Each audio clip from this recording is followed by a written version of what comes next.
আপনি দেখুন বাইতুল দরবার হচ্ছে এমন একটা দরবার যে দরবার শুধু মসজিদ কায়েম করে না, সাথে সাথে মসজিদ ভিত্তিক কোরআনিয়া মাদ্রাসা হেফখানাও আছে না নাই?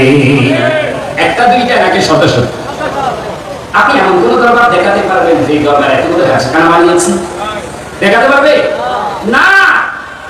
দরবারের বিল্ডিং আছে বিশাল বিশাল, দরবারের প্রত্যেক ওয়ারিসের নামে বিশাল বিশাল বিল্ডিং, বড় বড় গম্বুজওয়ালা বিল্ডিং, হাজার হাজার কোটি টাকার বাড়ি, তাদের বিল্ডিং এর দিকে তাকালে পরে কোটি পড়ে যায়। কিন্তু দেখা যায় তাদের প্রতিষ্ঠিত হেফখানাও পাওয়া যায় না, প্রতিষ্ঠিত মাদ্রাসাও পাওয়া যায় না। আর বাইতুল দরবার এমন একটা দরবার যে দরবার বাংলাদেশের মধ্যে শত শত হেফখানা তৈরি করেছে। কি করেছে? এই হেফখানা তৈরি করেছে, মাদ্রাসা তৈরি করেছে, মসজিদ তৈরি করেছে, সুউচ্চ বিশ্ববিদ্যালয় প্রতিষ্ঠা করেছে। ঠিক না?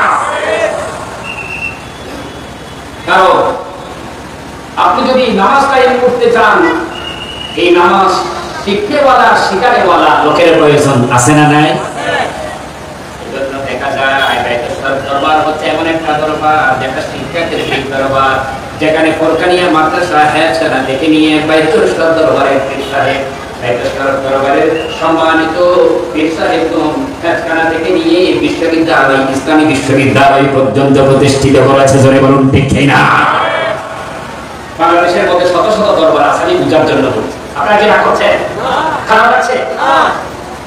বাংলাদেশে সর্বপ্রথম যে ইসলামী বিশ্ববিদ্যালয় প্রতিষ্ঠা হয়েছে চট্টগ্রাম আন্তর্জাতিক ইসলামী বিশ্ববিদ্যালয়। সেই আন্তর্জাতিক ইসলামী বিশ্ববিদ্যালয়ের স্বপ্ন দ্রষ্টা বাইতুল শরফের মরহুম পীর সাহেব কিবলা শেখ আল্লাহ আব্দুল জব্বার রাহমাতুল্লাহ আলাইহি, জোরে আল্লাহু আকবার।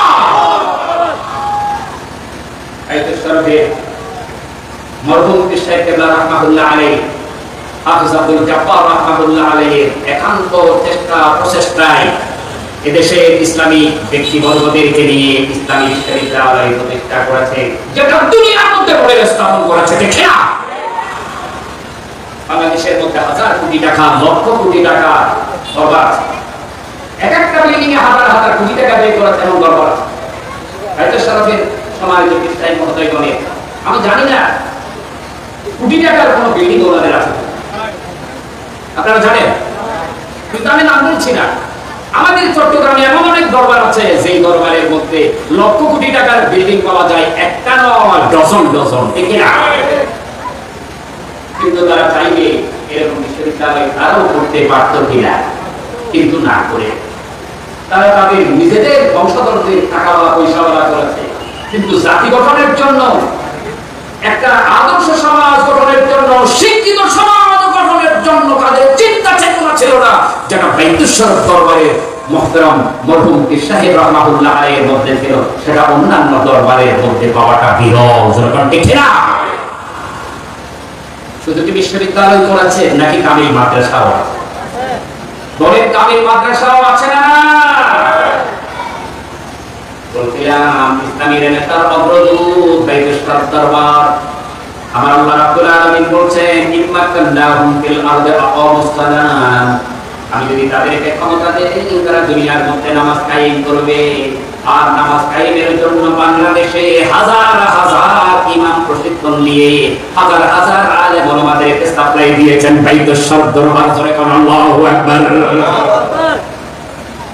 বাংলাদেশে এমন কোন দরবার পাবেন না এই দরবারের মধ্যে স্বতন্ত্রভাবে আলেমদের একটা সংগঠন আছে। পাওয়াটা দুষ্কর। পাওয়াটা কি? সেখানে পয়সাওয়ালা আছে, টাকাওয়ালা আছে, ধনওয়ালা আছে, সম্পদওয়ালা আছে, রাজনীতিবিদ আছে, সবকিছু। কিন্তু বাইতুল শরফ দরবার হচ্ছে এমন একটা দরবার যেখানে আলেম ওলামাদের মিলন মেলা হয়, মজলিসুল উলামা নামে আলেম ওলামা ইসলামী স্কলারদের সংগঠনও আছে না নাই? যারা শুধু বাংলাদেশে দ্বীনের প্রচার করে, বাংলাদেশের বাইরেও করে। বাইরেও মজলিসুল উলামা কি শুধু বাংলাদেশে করে না বাইরেও করে?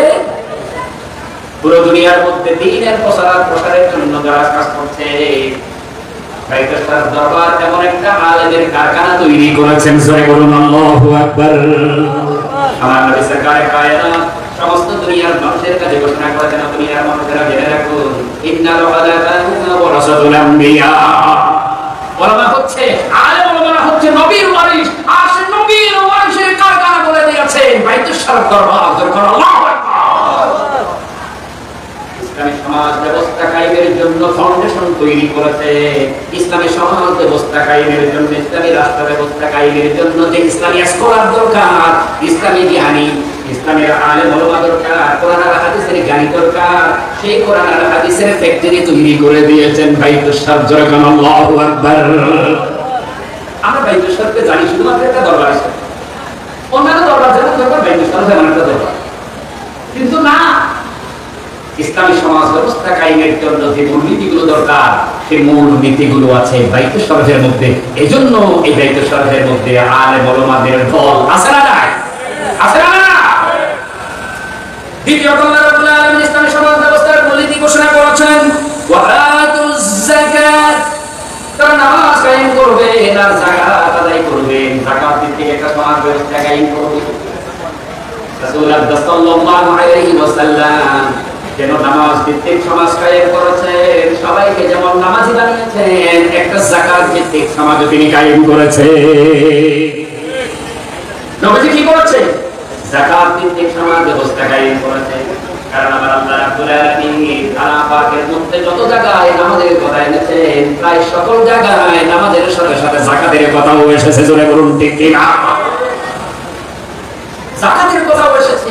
কারণ ইসলামী সমাজ ব্যবস্থায় মানুষ যেমন নামাজি হবে তেমনি তারা যাকাত ওয়ালাও হবে। তারা যাকাত দেবেন, ধনীরা যাকাত দেবে, আর দরিদ্ররা সেই যাকাত নিয়ে একটা আদর্শ সুন্দর সমাজ ব্যবস্থা কায়েম হবে। ঠিক না?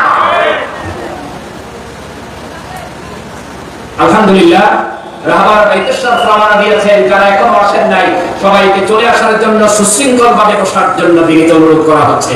নারায়ে তাকবীর। রাহবারে বাইতুল শরফ। আলহামদুলিল্লাহ।